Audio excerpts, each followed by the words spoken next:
Welcome to another episode of Coffee, Sweaters, and Finance. Oh, that was super good. Yeah, Well I think done. our timing, Yeah,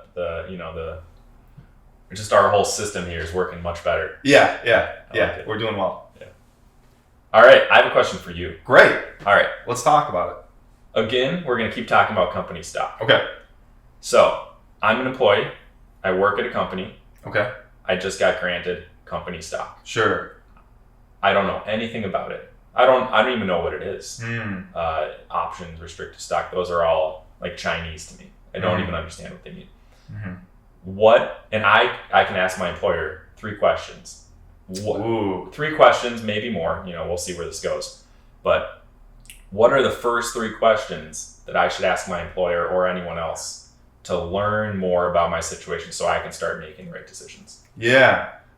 Number 1 would be, can I have more? Yes. Right. I deserve more. Yeah. And honestly, I think that's a good thing to think about. Yep. Is this is a time if you are negotiating salaries or compensation, go high. Brilliant. Why not? That one didn't come to my mind, but I think Yeah. that's a great one. Yeah, that was the first thing to come to my mind. I mean, it's the point that as you are in your career, and especially at that point where your income's starting to rise, the most important financial asset you have and the most valuable financial asset you have is your income and your future income. Sure. So fight for yourself. Right. I was going to say you are, which kind of goes along with what you're saying, but I would say you are your most valuable financial asset at that point in your career. And there are times when you have a lot of leverage and getting hired for a new position where you are uniquely skilled for that position, or you come with a lot of experience.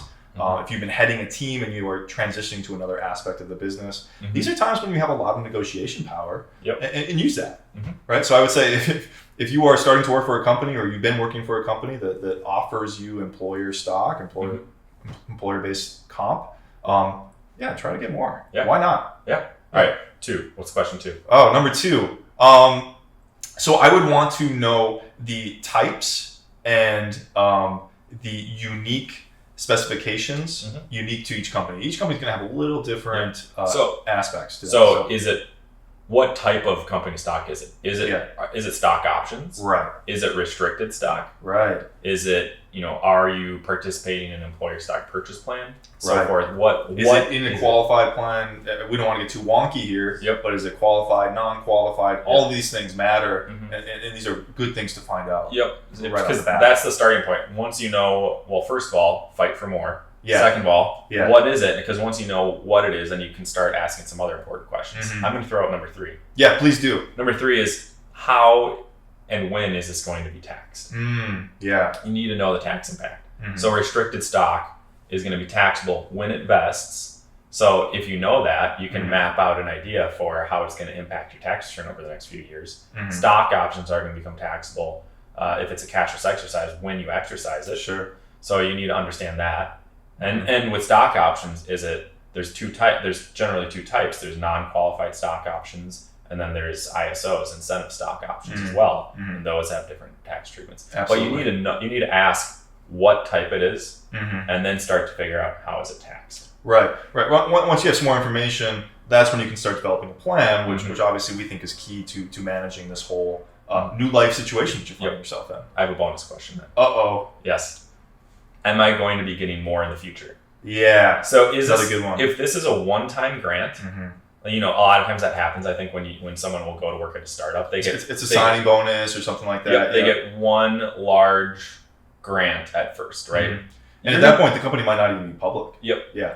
The planning is going to be different if it's just a one-time thing versus if it's an ongoing thing. If it's an ongoing thing, if you are going to be granted restricted stock and stock options every single year, it's actually much more important to develop a plan and stick with a plan to diversify out of it. The earlier the better in that because scenario. You might not want to sell the stock for whatever reasons, today. But hey, you're getting more next year. Absolutely. And if you don't start selling and diversifying now, it's going to just snowball, and then you're going to end up with an even bigger concentrated position where the tax consequences are going to be larger, the emotional consequences are going to be larger. The volatility. You don't want to put yourself in a corner on this stuff. Yep, exactly. Whereas the dynamics can be different if it's one time.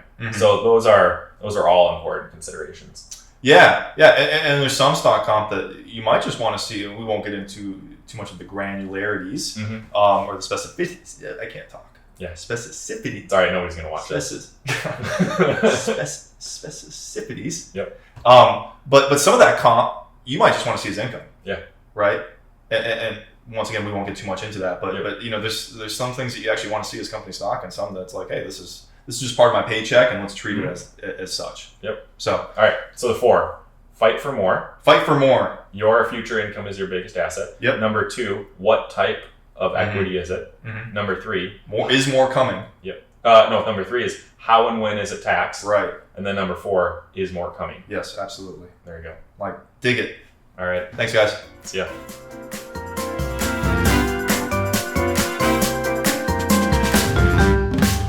I did a finger gun there. I followed you. I wasn't doing the finger. I was doing a point. I did this. Yeah. You don't ever do that. I've never seen you do that before. I'm a big finger gun guy. No, you're not. I've never seen you do that before. You've never seen me on a dance floor. That's the worst. Okay, we are officially going to a bar that has a dance floor.